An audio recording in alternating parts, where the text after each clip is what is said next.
Assalamualaikum warahmatullahi ta'ala wabarakatuh. Alhamdulillah, wassalatu wassalamu ala rasulillah, wa ala alihi wa ashabihi wa man sara ala nahjihi ila yaumiddin, amma ba'd. Saudara muslimin, khususnya anak-anak muda yang saya kasihi sekalian, kita sedang melalui diskusi siri yang keempat pada malam ini. Saya sengaja menyusun siri diskusi buku silsilah Madrasah Doa yang dikarang oleh almarhum Syekh Abdullah Nasih Alwan yang meninggal dunia pada tahun 1987 Masihi. Sudah tentu jasanya besar, moga-moga Allah Ta'ala memberikan kemanfaatan kepada kita dengan ilmu yang beliau tinggalkan dan juga kemanfaatan pada beliau waktu beliau berada di alam kubur bertemu dengan Tuhannya, insya-Allah. Saya sangat fokus perbincangannya kepada anak-anak muda kerana saya merasakan suatu pengharapan yang tinggi untuk anak-anak muda yang ada pada hari ini untuk menjadi penyambung dan penerus kepada kerja-kerja dakwah Islam. Generasi yang ada pada hari ini tidak sama dengan generasi yang akan datang. Sudah tentu suasana yang ada sebelum ini tidak sama dengan suasana yang ada di hadapan. Kita telah berbicara tentang bagaimana dunia hari ini runtuh. Kalau kita bandingkan dunia ini seperti satu rumah, rumah ini sedang runtuh dengan sebab tangan-tangan manusia yang jahat. Runtuh dindingnya, runtuh lantainya, bocor atap-atapnya dan rosak atap-atapnya. Dan ada alat-alat perhiasan di dalamnya mula rosak.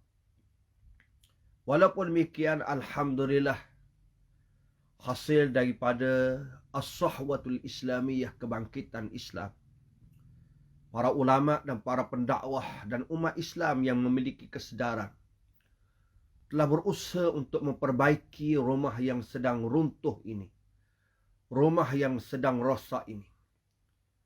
Mereka yang telah mendahului kita telah mula memperbaiki lantai-lantainya sebahagiannya, mula telah memperbaiki atap sebahagiannya. Walaupun demikian, rumah ini masih runtuh, masih rosak. Musuh-musuh Islam sedang lagi berusaha untuk merosakkannya. Maka sudah tentulah kita jangan menjadi pemilik tangan-tangan yang juga ada saham sama merosakkan rumah yang sedang dibina oleh sahabat-sahabat kita. Ada orang yang sedang berusaha membinanya, tiba-tiba kita menjadi golongan yang cuba nak merosakkannya, nak memusnahkannya.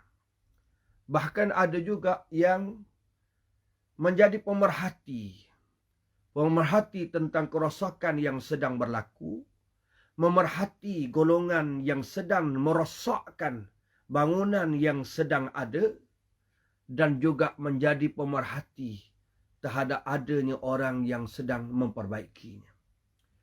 Lagi buruk, ada orang yang bukan jadi pemerhati, tetapi asyik menjadi golongan yang menghalang mereka yang cuba untuk memperbaiki. Tangan-tangan yang sedang cuba dengan upaya untuk memperbaiki, dia pegang tangan-tangan ini agar jangan terus untuk memperbaiki bangunan yang runtuh ini. Tetapi saya memiliki satu azam, niat, agar anak-anak muda mesti memiliki sikap untuk sama-sama kita berpegang tangan memperbaiki keruntuhan yang sedang ada.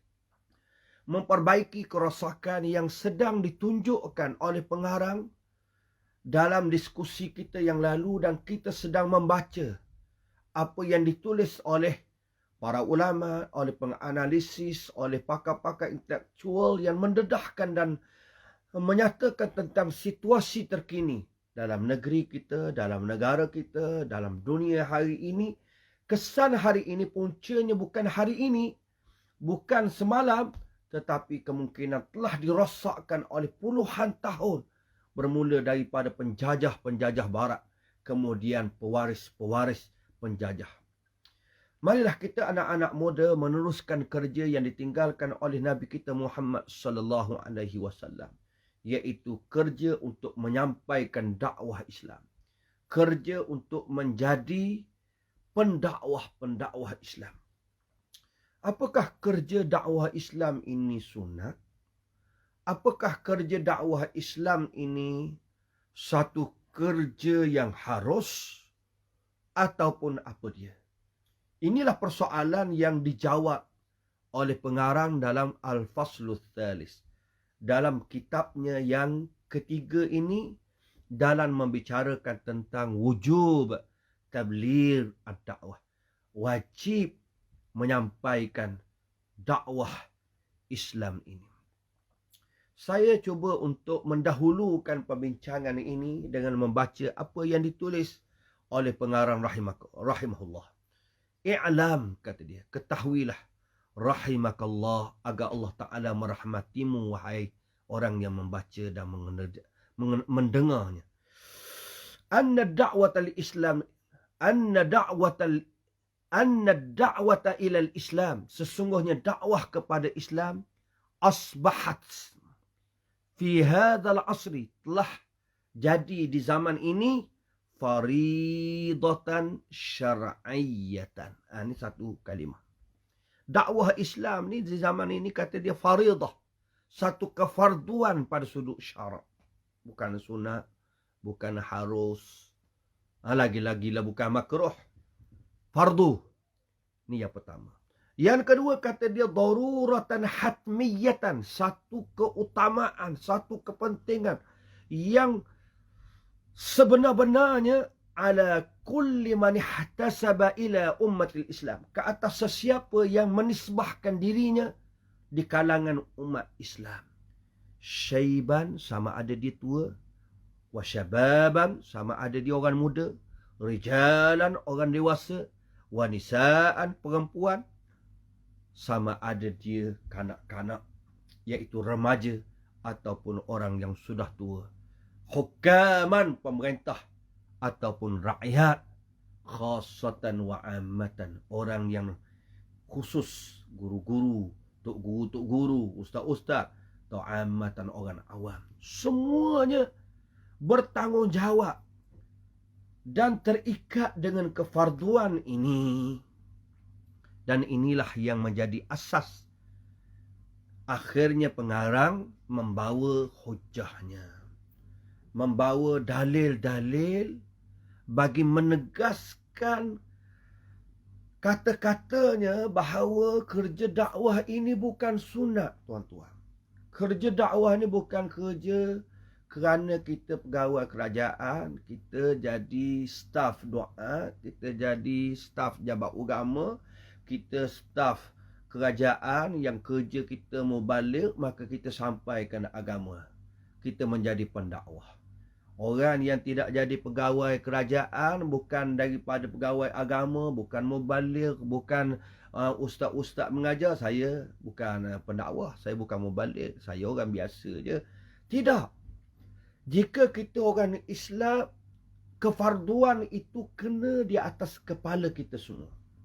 Dalilnya, wala syakka anna hunaka nususun kathirah.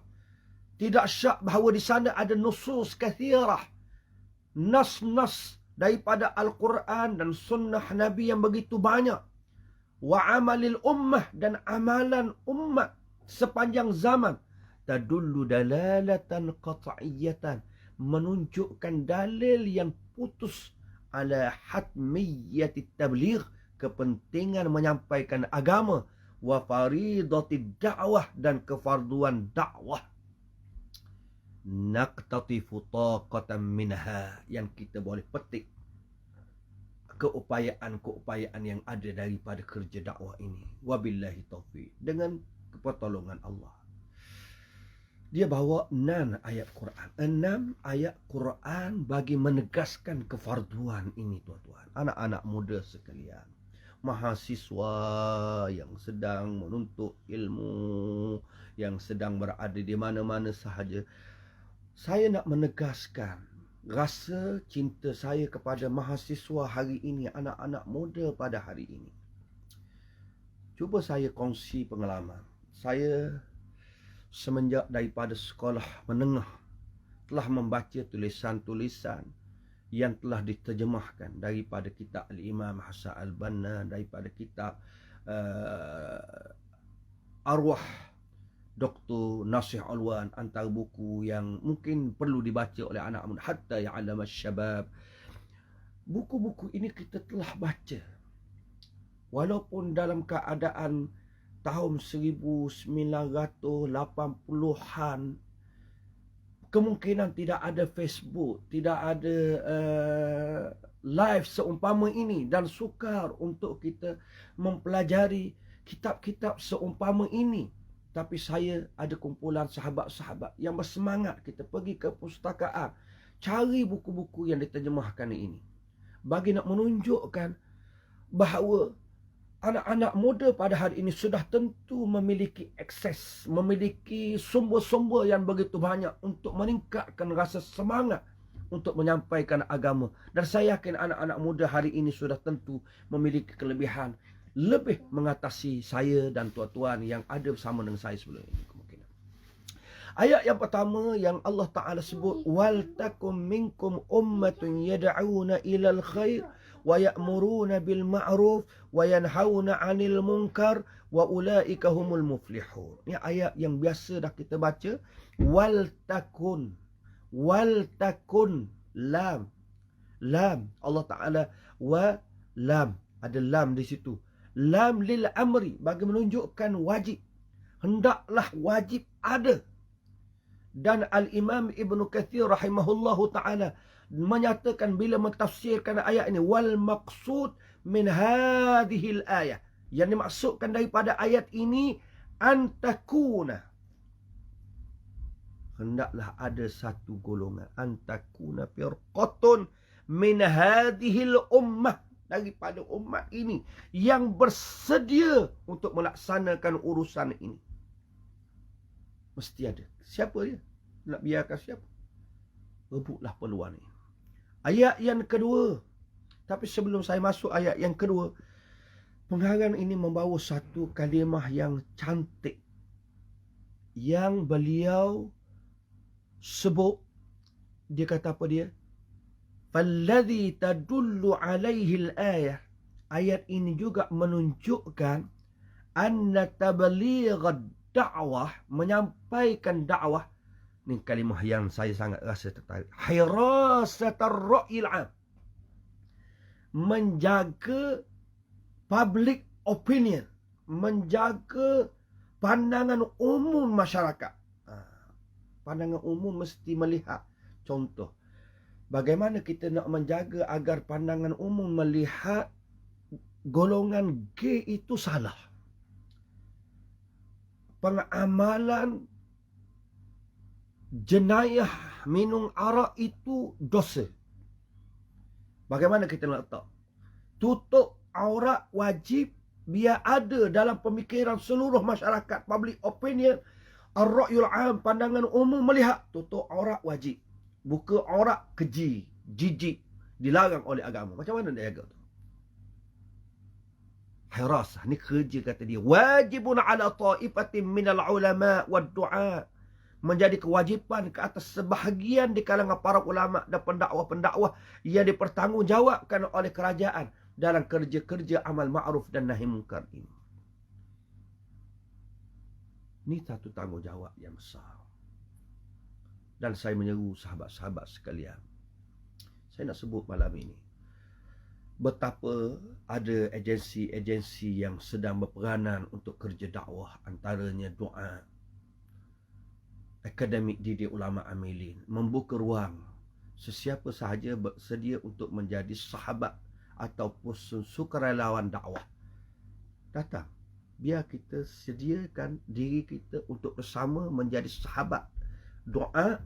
Jika ada latihan khusus, kita masuk. Demikian juga Yadim dimaklumkan kepada saya bahawa Yadim juga membuka ruang kepada sesiapa sahaja untuk menjadi sukarelawan dakwah Yadim.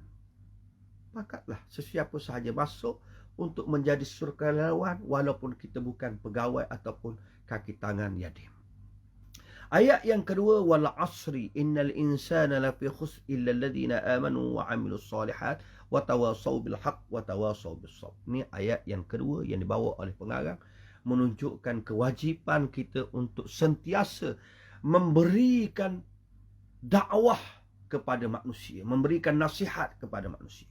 Ayat yang ketiga, wal mu'minuna wal mu'minat ba'duhum awliya'u ba' ya'muruna bil ma'ruf wa yanhauna 'anil munkar.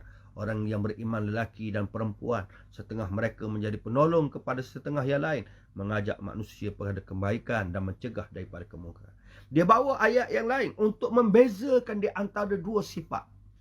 Al-munafiquna wal munafiqat ba'duhum min ba' ya'muruna bil munkar wa yanhauna 'anil ma'ruf. Dia ambil manfaat dan faedah daripada dua ayat ini. Kata Al-Qurtubi di dalam tafsirnya, Allah Ta'ala telah menjadikan kerja amal ma'ruf nahi munkar ini membezakan antara orang mukmin dengan orang munafik. Orang mukmin dia nak melaksanakan kerja amal ma'ruf nahi munkar. Orang munafik dia nak suruh orang buat munkar, dia nak sekat orang daripada kerja ma'ruf. Ini orang munafik. Pilih dan lihatlah hati masing-masing. Yang keempat, Allah Ta'ala menyebut, pengarang ini membawa ayat Al-Quran, laisu sawa. Golongan ahli kitab ini tidak sama. Min ahli kitab ummatun qa'imatun yatluna ayatillah. Ada satu golongan di kalangan ahli kitab, mereka bangun membaca ayat-ayat Allah Subhanahu wa Ta'ala pada waktu malam. Mereka sujud kepada Allah. Mereka beriman dengan Allah dan hari akhirat. Wa ya'muruna bil ma'ruf wa yanhauna 'anil munkar.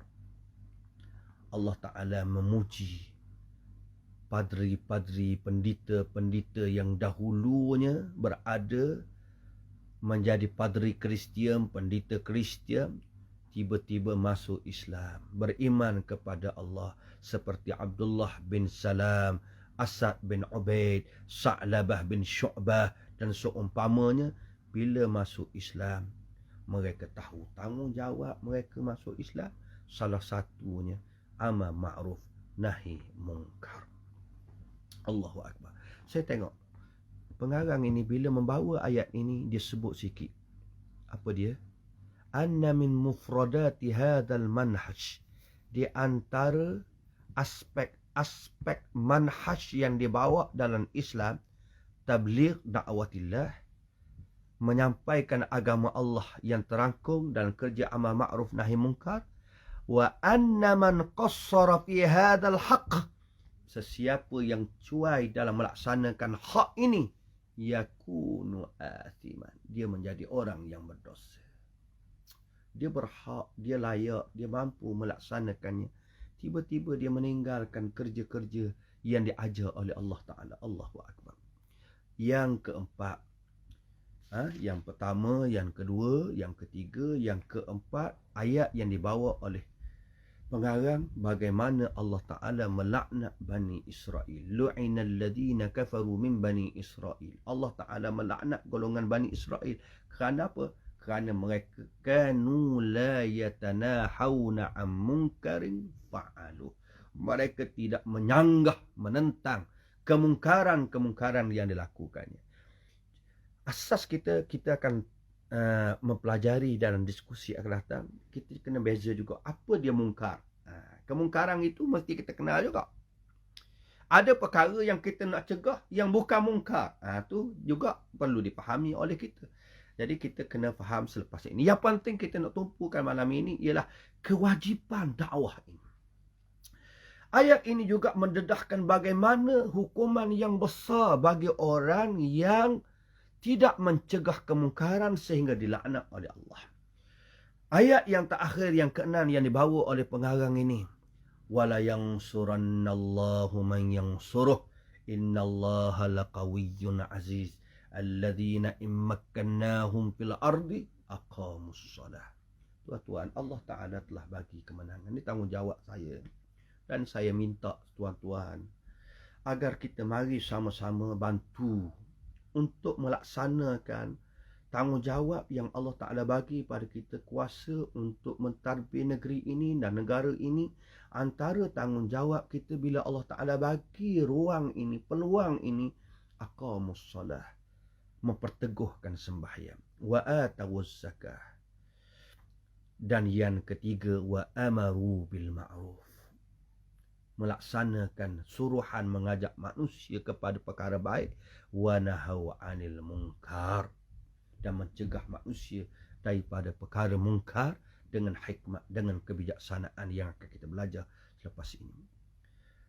6 ayat yang dibawa oleh pengarang sudah cukup menjadi bukti, hujah, dalil untuk menyedarkan kita semua, termasuk saya, agar besarnya tanggungjawab kita, kefarduan daripada Allah untuk menjadi pendakwah, untuk melaksanakan kerja tabligh, menyampaikan risalah Allah Subhanahu wa taala. Kemudian pengarang membawa beberapa hadis Nabi sallallahu alaihi wasallam. Sudah tentu hadis-hadis yang banyak tidak cukup kita berbicara pada malam ini semuanya, tapi saya nak bawa bagaimana pengarang ini membawa hadis-hadis Nabi sallallahu alaihi wasallam memberitahu tentang betapa pentingnya kita melaksanakan kerja dakwah, khususnya di akhir zaman ini. Hadis yang keempat, kata pengarang, Nabi sallallahu alaihi wasallam dakhala alaina fazi'an. Rasulullah menemui para sahabat dalam keadaan gementar, dalam keadaan nampak kegerunannya. Nabi terus berkata, la ilaha illallah, tiada Tuhan melainkan Allah. Wailul lil Arab min syarrin idza iqtarab, celaka bangsa Arab daripada kejahatan yang sangat hampir. Futihal yaum min radmi Ya'juj wa Ma'juj mithlu hadhihi, telah terbuka pada hari ini tembok yang menghalang Ya'juj Ma'juj seumpama ini. Wa halaqa baina usba'aihi, Rasulullah meletakkan antara dua jarinya begini, iaitu ibu jarinya dengan jari yang berikutnya. Demikian Rasulullah letak di zaman Nabi. Fakultu, kata Zainab bintu Jahsh, wahai Rasulullah, anahliku, adakah kita akan binasa, wa finas salihun, sedangkan ada di kalangan kami orang-orang yang salih, yang rajin semayang, rajin beristighfar, yang rajin berzikir, yang hafal Quran, yang baca Quran, warak, rajin ke masjid. Salih. Qala na'am. Ya, tetap binasa. Idza kathural al-khabas, bila terlalu banyaknya keburukan-keburukan yang berlaku dalam masyarakat. Inilah tuan-tuan, hadis yang membicarakan tentang akhir zaman. Apa dia? Kata pengarang, mimma yadullu alaihi hadzal hadis, di antara yang menunjukkan, yang menjadi petunjuk di dalam hadis ini, annal ummah bi asarriha, ummah ini keseluruhannya, sulahauha wa fujjaruha, segala orang baik ataupun jahat akan hancur binasa, liqauniha lam takum bimuhimmati tabligh, jika tidak tertegaknya tanggungjawab menyampaikan agama. Wa mas'uliyati taghyir, jika tidak ada tanggungjawab untuk bersedia mengubah masyarakat yang ada. Wa wajibul amri bil ma'ruf, dan melaksanakan amar ma'ruf nahi munkar. fassalihuna minhum. Orang soleh di kalangan mereka pun akan hancur binasa kerana mereka mendiamkan diri, melihat keburukan, kerosakan, kemungkaran, bahkan kelihatan restu mereka terhadap realiti kehinaan dan keburukan yang ada. Allahu Akbar. Cukup dengan satu hadis ini, kerana hadis ini membuktikan suasana akhir zaman. Kathural khabath, banyaknya keburukan-keburukan yang sedang dilihat di akhir zaman ini. Penyelesaiannya tiada lain untuk selamat daripada binasa, mesti melaksanakan kerja dakwah, kerja amal ma'ruf dan nahi munkar. Kemudian barulah pengarang membawa dalil untuk menjinakkan hati-hati kita, untuk memberikan semangat, motivasi kepada hati-hati kita dan diri kita, khususnya anak-anak muda, untuk menjejaki kerja yang dilakukan oleh salafus salih, umat-umat yang di zaman dahulu. Dia bawalah kisah-kisah para sahabat Nabi SAW,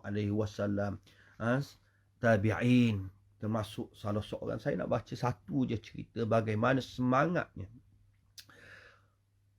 seorang yang dididik oleh salafus salih, Qutaibah al-Bahili. Qutaibah al-Bahili ini, dia berjuang bersama-sama dengan tentera-tenteranya. Salah seorang rakan dia tanya dia, memberi ingatan dia. Laqad awghalta fi biladi Turkiya Qutaibah. Engkau telah masuk dan berjaya menawan kota Turki ataupun kawasan yang diduduki oleh bangsa Turki, Yugoslavia, negara yang besar dah kau kuasai ia Qutaibah. Wal hawadis baina ajnihati dahri. Berbagai-bagai peristiwa yang berlaku sepanjang zaman ini berada di hadapan. Berbagai peristiwa dah banyak. Perang. Tak cukup ke? Seolah-olah begitu ya. Banyak kita berlawan. Tapi Qutaibah menjawab dengan penuh keimanan kepada Allah. Bithiqati, dengan keyakinanku, binasrillah, dengan pertolongan Allah, tawaghaltu, akan terus bergerak. Wa idzan qadatil muddah, bila tempoh sudah tamat, lam tanfa al-uddah, nescaya ketika itu tidak memberi apa-apa manfaat lagi persediaan. Bahasa comel saya sengaja bawa ni.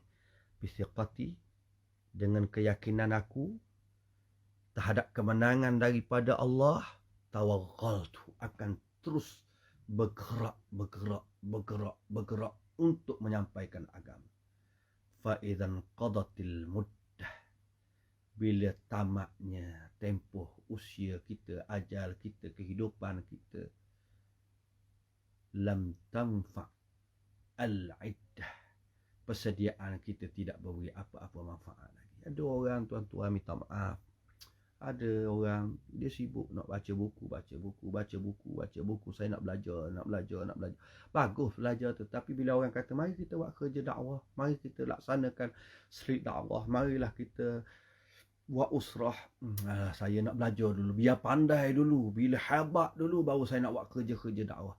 Ini satu ingatan yang hebat. Idzan qatatil muddah, bila tamat dah ajal kamu, mati. Betul lah, mati dan belajar tu besar pahalanya, tapi tidak ada persiapan, tidak ada manfaat dah kita persiap. Ilmu kita banyak, kita baca kitab Allah banyak dah, tapi tak pernah mengajar pun. Tak sempat nak mengajar. Kerana apa? Kerana bila orang kata mengajarlah apa yang kamu tahu dah, biar pandai dulu, biar alim dulu. Bila nak tunggu alim? Nak tunggu sehingga alim setarah mana? Kerjalah dakwah. Kadang-kadang kena cukup dengan satu kalimah. Kadang-kadang cukup dengan membawa risalah sahaja. Bertemu dengan orang, tunjuk, beritahu. Tulis beberapa kalimah indah di dalam Facebook. Menyampaikan agama. Untuk membentuk hirasah ar-ra'yil 'am. Menjaga dan memelihara pandangan umum masyarakat. Melihat bahawa sesuatu yang jijik, sesuatu yang cantik, sesuatu yang ma'ruf, sesuatu yang mungkar. Itu kerja para pendakwah. Tak kala sahabat-sahabat Qutaibah melihat semangat keazaman Qutaibah untuk meninggikan kalimah Allah, rakannya terus berkata, teruskan jalanmu. Bila mana engkau kehendaki, wahai Qutaibah, fahada azmun, itulah keazaman yang ada, la yafulluhu illallah, yang tidak boleh meluputkannya, yang tidak boleh melenyapkannya, melainkan Allah. Azam kamu kuat, wahai Qutaibah al-Bahili. Inilah keazaman yang sepatutnya ada di kalangan anak-anak muda yang ada pada hari ini. Akhirnya, pengarang kita sebut tentang satu asas, satu kaedah yang menyatakan kewajipan. Ma la yatimul wajib illa bihi fahuwa wajib. Tidak sempurna dan tidak tercapai sesuatu kewajipan, melainkan dengannya, maka kerja dakwah ini menjadi wajib.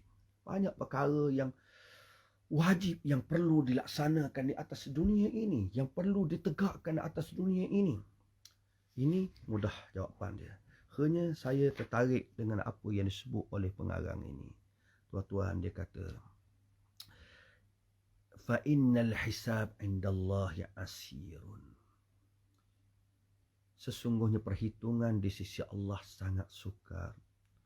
Wa innal mas'uliyata yawmal qiyamati kabirah. Tanggungjawab pada hari kiamat nanti besar. Waqifuhum. Berdirilah kamu semua. Malaikat, wahai malaikat, arahkan mereka semua, berdirilah. Innahum mas'ulun. Semua kamu akan ditanya. Anak-anak muda akan ditanya. Ustaz-ustaz akan ditanya. Orang muda akan ditanya. Orang kerja kerajaan akan ditanya. Orang yang tidak kerja kerajaan pun akan ditanya tentang tanggungjawab menyampaikan agama ini. Kemudian barulah pengarang ini menyebut betapa suasana yang ada pada hari ini. Dia ulang balik tentang kezaliman, tentang keburukan, tentang halangan-halangan yang mesti kita hapuskan. Akhirnya, dalam muka surat 112, sesiapa yang ada, dia kata, saya nak ringkaskan. Setelah saya membicarakan beberapa perkara yang disebut tadi, kata saya nak ringkaskan. Anna da'watal Islam intashara fil alam. Dakwah Islam ni telah tersebar, telah disanakan oleh sebahagian orang-orang yang sebelum kita. An tariq dakwah, imma an tariq dakwah, sama ada dengan jalan dakwah.